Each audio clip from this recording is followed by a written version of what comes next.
안녕하세요. 내 집으로 돈을 버는 그날까지 달려보겠습니다. 오늘은 제가 민박 펜션에서 수영장을 운영하면서 해마다 한두 번씩은 겪게 되는 정말 힘들어서 수영장 포기하고 싶다 이런 생각이 드는 순간들과 인덱스 수영장 관리하는 저만의 방법 등에 대해서 이야기해 보도록 하겠습니다. 가끔씩 아침 일찍 찾아오시는 손님들이 계신데요, 제가 오후에 시간 맞춰 입시할 건데요, 우리 아이들이 아토피 피부가 있고 피부가 예민하니까 물을 전부 빼고 입실 시간까지 다시 받아주세요, 부탁드립니다 하고 말씀하시고 가시는 손님들이 올해도 계셨습니다. 이게 저도 마음은 안타깝고 이해는 할 수 있는데요, 현실적으로는 불가능합니다. 저희 숙소 수영장 물이 13톤 정도는 들어가는데요, 가정용 호스로 전부 빼내고 다시 받고 하는데 이틀 정도 걸린다고 보시면 됩니다. 시간적으로나 물리적으로 경제적으로 불가능합니다. 수영장 물에 대해서 간혹 오해하시는 분들 계신데요, 수영장이나 대중 목욕탕 등의 물은, 뜨거운 물은 더욱더 그렇다고 보시면 됩니다. 필요시에 일부 가감하면서 24시간 계속 청소하고 정수하고 소독하고 청결하게 만드는 과정을 통해서 청결을 유지하는 것이지, 절대 물을 넣었다 뺐다 하지 않는다는 불편한 진실이 있습니다. 그리고 지하수 물을 매일 갈아 놓는 것이 가능한 조건이라도 그렇게 할 수 없는 이유가 바로 다음과 같은 경우가 발생하기 때문입니다. 사장님, 아이가 수영하기에 차가울 것 같은데 보일러에서 호스 연결해서 뜨거운 물 좀 계속 넣어주시겠어요? 이렇게 요구하시는 분이 올해도 몇 분 계셨습니다. 제가 나름대로 양동이로 몇 번 성의는 보여드리는데요, 13톤의 물에서 크게 의미는 없을 것이라 이렇게 생각합니다.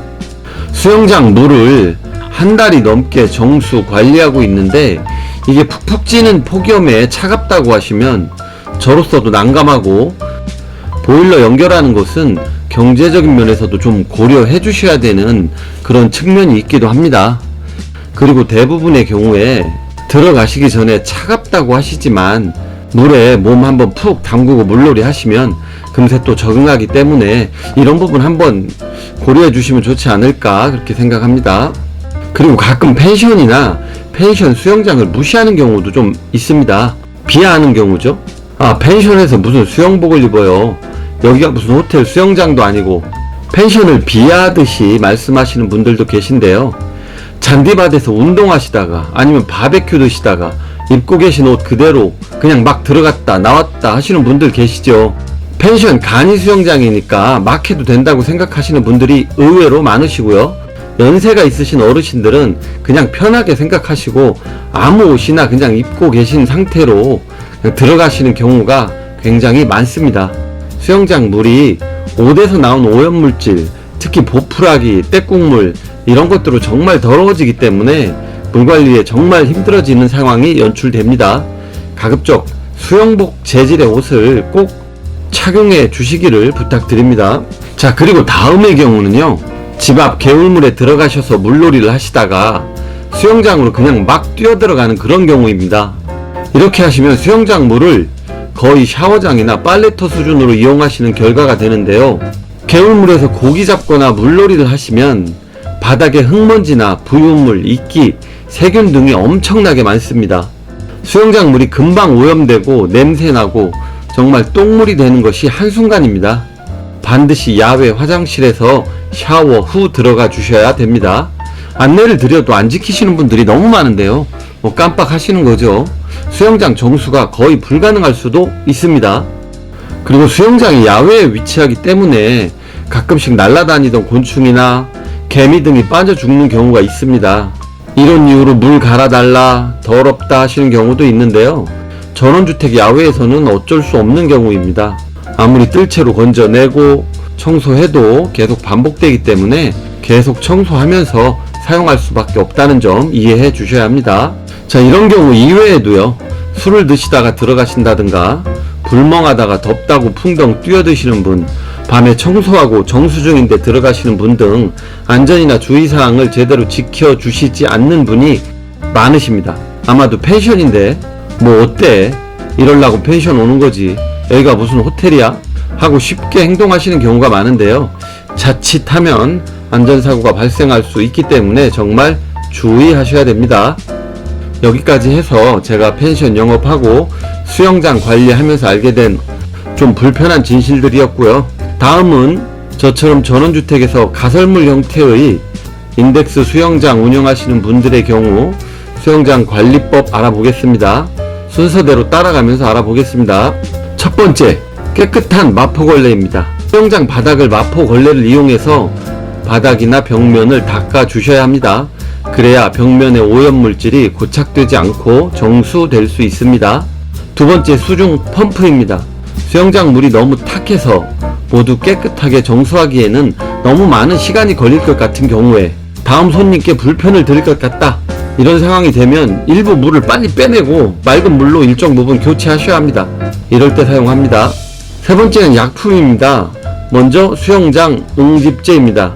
바닥을 닦고 물을 일정 정도 교체도 한 상황이면 응집제를 3뚜껑 정도 뿌려 주셔야 합니다. 성품, 유분, 각질, 옷에서 나오는 오염물질, 무의식 중에 뱉어내는 침이나 코 푸는 것 등등 모든 것들이 응집되어서 바닥으로 가라앉거나 여과기 필터를 통과시켜서 걸러주게 하는 작용을 합니다.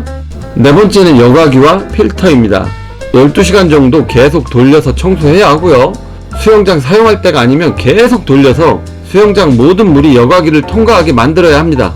계속 사용 시 필터는 이틀에 한 번 정도 계속 교체해가면서 사용하시면 되지 않을까 싶습니다. 다섯 번째는 가장 중요한 수중 청소기입니다. 용량이 다소 큰 것이 좋겠죠. 미세한 오염물은 물과 함께 걸러지지만 부피가 크고 무게가 나간 오염물은 응집돼서 가라앉았다가 물의 흐름에 따라 일정 부분에 쌓이게 되는데요. 이렇게 바닥에 쌓인 오염물질을 깨끗하게 다 빨아들여서 걸러줘야 합니다. 여섯 번째는 소독약입니다. 위 과정이 끝나면 식수용 수돗물에 들어가는 소독약을 넣어 주셔야 합니다. 세균과 미생물을 방지해야 합니다. 그래야만 아이들이 수영장 물을 먹게 되거나 해도 탈이 나지 않습니다. 수영장 자체의 녹조를 방지하기 위해서도 꼭 넣어 주셔야 하고, 일정 시간이 지나면 공기 중으로 자연적으로 기화되기 때문에 반복해서 넣어 주셔야 합니다. 실내의 경우 냄새가 자극적이라 반드시 환기하셔야 합니다. 일곱 번째는 뜰채가 필요한데요. 물에 뜬 부유물이나 오염물을 계속 건져내야 하고, 필요에 따라서는 손님에게 전해줘서 계속 셀프로 뭔가 빠지면 건져가며 물놀이를 하게 부탁드려야 합니다.